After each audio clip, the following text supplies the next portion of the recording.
Last night, Dana White announced that Zhang Weili will be defending her strawweight title against Yan Xiaonan at UFC 300. Fans were not thrilled over this announcement in Dana's comment section. To break down the comment section, it's about 20% of people happy about the announcement, 50% of people concerned about the UFC 300 lineup, and the remaining 30% is people telling Dana they're going to oil him up.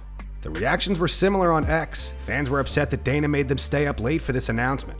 Dana, however, said that he would be announcing 2 more fights for UFC 300 today at some point. What do you guys think? Do you think UFC 300 is looking good, or are you disappointed in the lineup so far? Post your takes in the comments.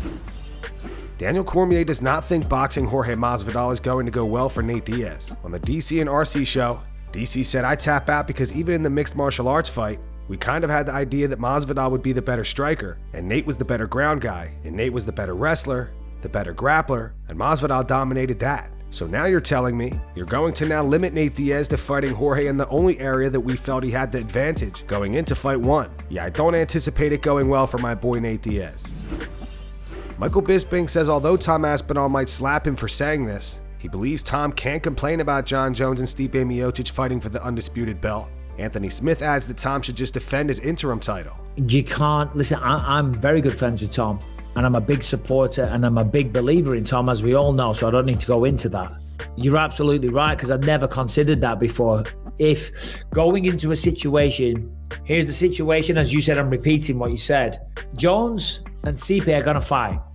They're going to fight. You can fight for the interim belt. He might give me a slap when he sees me, but you can't about it now.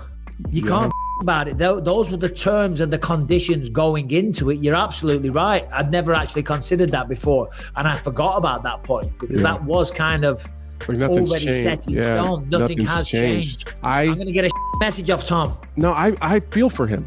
I feel for him. You could have told me, like if you put Tom in that same position again, you say, all right, Tom, you're going to go in here, you're going to fight. If you win, we're going to chop off both of your legs and then we'll move forward. We're going to go on.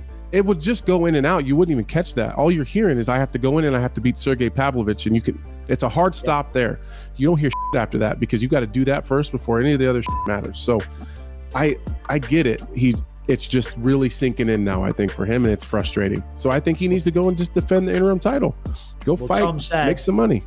Last time Stipe fought and won, GTA San Andreas had just come out on PlayStation 2.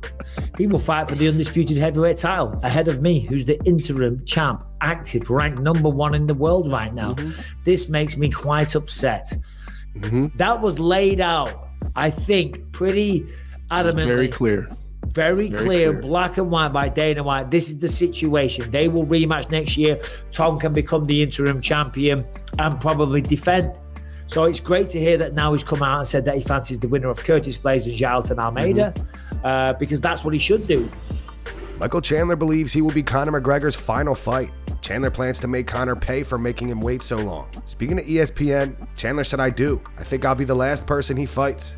I think he's lost fights, but I think we haven't really seen him be dominated. He was getting beat by Poirier, and then obviously he had the injury. He got beat by Poirier the first time, obviously, but I think I dominate him in a fashion that it's almost as if he can't keep trying to come back, but he will have lost the fans' interest so much more after I do to him what I'm going to do to him on June 29th. There's definitely a certain aspect of that revenge aspect, make him pay for the last year. Some of it was outside of his control, but some of it, a lot of it, he created. I knew what I signed up for. I knew I signed up to do the Ultimate Fighter against a guy who was coming back from a devastating leg injury, and it could have been delayed, but I didn't think it would be delayed this long. And all of that is just deposits in the bank of me just waiting to absolutely smash this dude."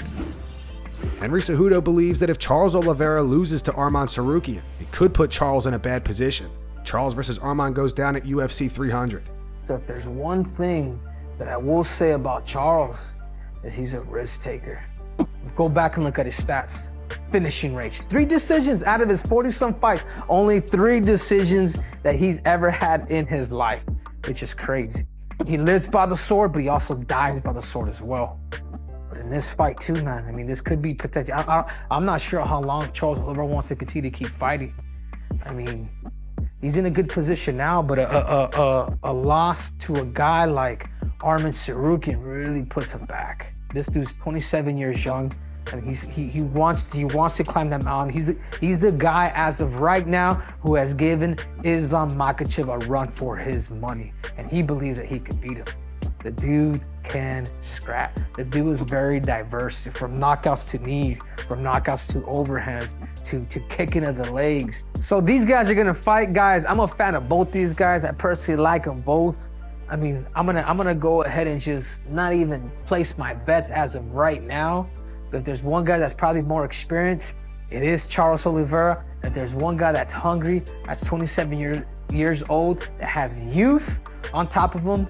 It is Arman Tsarukyan. We're gonna have to find out, because UFC 300 is actually going to be on fire. Michael Bisping warns Jon Jones that if he doesn't fight Tom Aspinall, the narrative in the MMA community will forever be that he was afraid of Tom and ducked him. On his YouTube channel, Bisping said he doesn't have anything to prove other than he can beat Tom Aspinall. But if he does retire right now, that is always going to be the narrative. There's people out there, and I know this annoys Jones, so I'm sorry to bring it up. People say that he avoided Francis Ngannou, and I'm not saying that, but that's a narrative that exists. I don't think it's true, but people do say that. If he doesn't fight Tom Aspinall, if he beats Stipe, that will forever be the narrative. That will forever be the narrative that he's ducking Tom Aspinall, that he's afraid of Tom Aspinall, that he looks at Tom Aspinall, this gigantic man, a true heavyweight that moves like a middleweight. Israel Adesanya has revealed that he's dealing with an injury right now and won't be able to get back to full training until the end of February. Speaking of Combat TV, Izzy said probably end of next month, maybe. But I think with the way I heal my body, I don't think maybe it'll take that long. But yeah, end of next month, I'm probably thinking maybe earlier, we'll see. I'm gonna do rehab now, my rehab protocol with AB, my strength coach at Base Benefit. Things are trucking along nicely.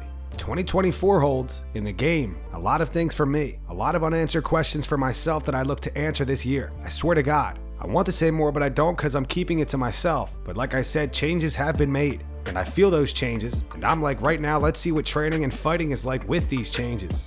And that's going to wrap it up for the news. Thanks for watching. For daily MMA news and content, subscribe to Full Mount MMA and click the bell icon to be notified when we post videos. Here are the 3 top comments from last video. The first one's from Red Trips. It's in reference to Anthony Smith saying that Brock Lesnar may not be able to beat Jim Miller in an MMA fight.